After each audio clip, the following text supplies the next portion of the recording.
Mars, prito tayo ng yellow pin. Gagawa na naman tayo ng sauce. Ito yung ketchup. Tapos nilagyan natin ng all-purpose. Ilagay ko na. Ilagyan natin ng kunting suka para mag-agaw ang tamis at saka mahanghang. Asin, bitchin,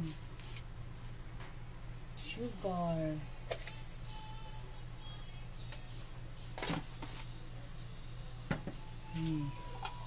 bawang, sibuyas, luya.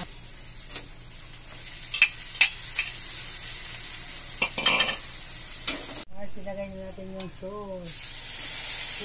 Mars, ito na yung sweet and sour sauce natin. Sarap, no? Sticky. Bukas na natin, Mars. Ayan, ang sarap.